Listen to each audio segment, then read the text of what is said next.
Ah, porque o Vasco é muito forte em São Januário. Cadê que o Vasco é muito forte em São Januário? Que o time não ganha 4 meses em casa. Isso é um absurdo. Isso é um absurdo. Vou repetir. Ontem, pra mim, o Diniz, ele tem culpa? Tem, mas ele é o menor dos culpados. O culpado ontem foi o Matheus Cocão e o senhor Paulo Henrique, que tem muito crédito. Matheus Cocão, que não pode jogar com a camisa do Vasco, e o Paulo Henrique, que é um jogador muito bom, mas que infelizmente falhou ontem. Recado pro Diniz. Vamos olhar pra base, Diniz. Fala, jogador! Olha a bomba que Pedrosa falou do Vasco, hein? Depois de mais um tropeço no Brasileirão, Pedrosa soltou o verbo. Críticas duríssimas ao time, cobranças direto a Fernando Diniz e até nomes de jogadores sendo expostos em rede nacional. Vamos entender isso aí. Será que ele exagerou ou disse exatamente o que o torcedor pensa? Pedrosa começou lembrando que a maior alegria do Vasco no ano foi ter eliminado o Botafogo, mas sem ganhar nenhum jogo, apenas 2 empates. E aí vem a crítica no Brasileirão: empate não basta. Aqui precisa vencer, precisa somar pontos. Olha só, se liga aí. O resultado nesse momento pro Vasco é o mais importante. Do 10º pra baixo, sabe só quem venceu na última rodada agora do Campeonato Brasileiro? O Fortaleza. Todos os times não ganharam. E que venceu o Vitória, né? Venceu o Vitória, é isso que eu tô falando. Ou seja, era um momento... Era uma rodada perfeita pro Vasco conseguir somar mais dos 2 pontos.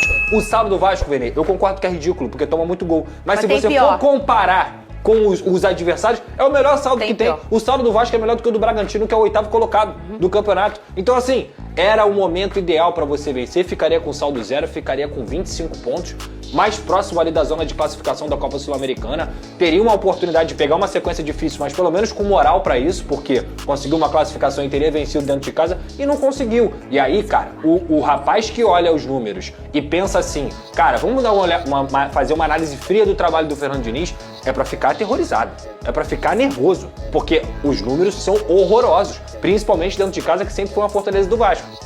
Ele também destaca que a última rodada foi praticamente um presente para o Vasco. Nenhum time da parte de baixo venceu, com exceção do Fortaleza. Se tivesse feito a lição de casa, o Vasco teria colado na zona da Sul-Americana, e ganhado moral para a sequência. Olha só. E aí vem a crítica mais pesada. O Vasco não vence em São Januário há 4 meses.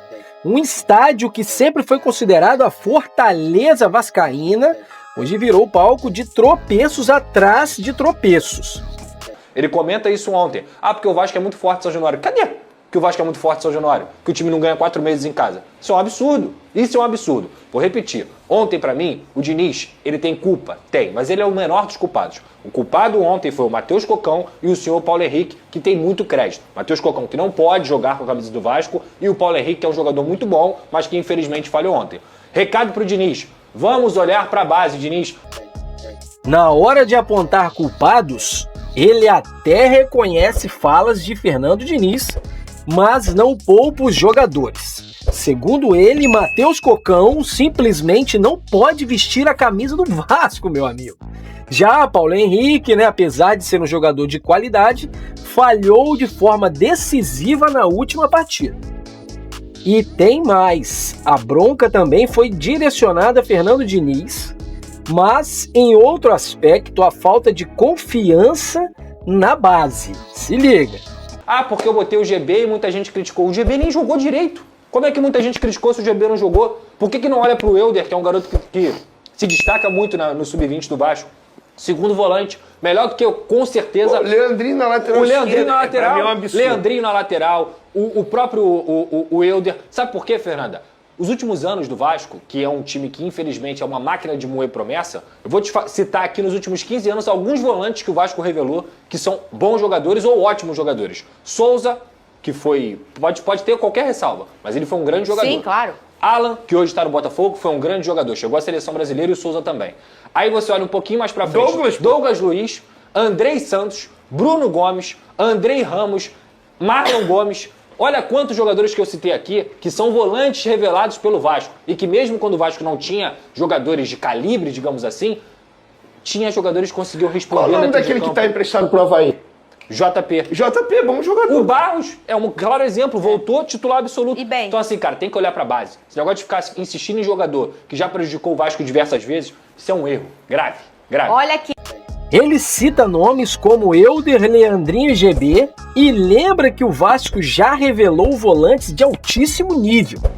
Souza, Alan, Douglas Luiz, Andrei Santos, Bruno Gomes, Marlon Gomes, todos talentos que despontaram no clube. Mas, nos últimos anos, o Vasco ganhou fama de ser uma máquina de moer promessas, desperdiçando potenciais craques.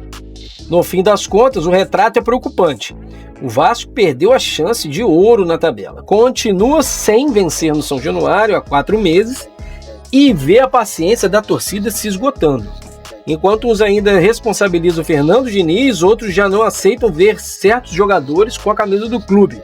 E no meio dessa confusão, a base continua sendo esquecida, mesmo com o histórico de grandes talentos revelados, né? E aí, meu jogador? De que lado você está dessa discussão, hein? Matheus Cocão realmente não tem mais espaço no elenco? O problema é mais do técnico ou dos jogadores? E a base deveria ser prioridade agora? Deixe a sua opinião aqui nos comentários, se inscreva no canal e ative o sininho porque vem muito mais notícia e polêmica do futebol brasileiro por aí, hein? Tamo junto, valeu família, fui!